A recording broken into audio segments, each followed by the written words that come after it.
தமிழ்நாட்டுல கொள்முதல் செய்யப்படக்கூடிய நெல்லுக்கு, சன்னரக நெல்லுக்கு மாநில அரசினுடைய பங்காக ஒரு குவிண்டாலுக்கு 289 ரூபாயும், பொது ரக நெல்லுக்கு 156 ரூபாயும் விலை அறிவிச்சிருக்கிறாரு.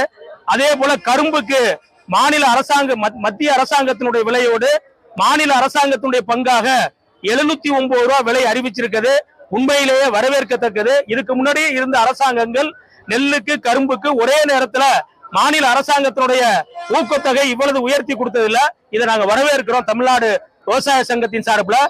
அடுத்து அவங்க சொன்ன வாக்குறுதிப்படி அடுத்தடுத்த ஆண்டுகள்ல நெல்லுக்கு 3500 ரூபாயும், கரும்புக்கு 4500 விலை கொடுக்கறதுக்கான நடவடிக்கை எடுக்கணும்.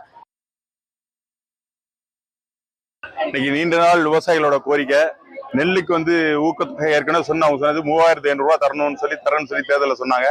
ஆனா இன்னைக்கு முதல் முயற்சியா இவருக்கு ஊக்கத்தொகை 250 ரூபாய முதலமைச்சர் தமிழக முதலமைச்சர் அறிவிச்சிருக்காரு. அதை வரவேற்கிறோம். அந்த வகையில பாக்குறப்ப கிட்டத்தட்ட கடந்த ஆட்சியை விட இந்த ஆட்சியில ஒரு 259 ரூபாய் உயர்த்துறதுங்கிறது ஒரு மிகப்பெரிய மகிழ்ச்சியான விஷயம். முந்தைய ஆட்சி காலங்கள்ல எல்லாம் 100 ரூபா 95 ரூபாய் இப்படிதான் ஏத்திருக்காங்க. இந்த முறை இவங்க புதுசா ஆட்சிக்கு வந்திருக்கிறவங்க கொஞ்சம் கூடுதல் தொகையா தான் கொடுத்திருக்கிறாங்க. இருந்தாலும் இது கட்டுப்படி ஆகிற விலையானா கிடையவே கிடையாது. அதே மாதிரிதான் அத்தனை பொருளுக்கும்.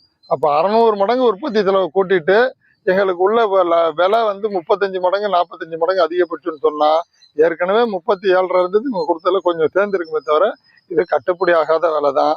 இதை அரசு அடுத்தடுத்து வரக்கூடிய பட்ஜெட்ல அவங்க நல்லா யோசிச்சு, முதுகெலும்பு விவசாயம் தான், அதை பத்தி அவங்க முக்கிய கவனம் செலுத்தணும். படிச்சவங்க சொல்றதை விட பாடுபடுற எங்கள்கிட்ட கேட்டு அதுக்கான நடவடிக்கை எடுக்கணும் அரசுன்னு எதிர்பார்க்கிறோம்.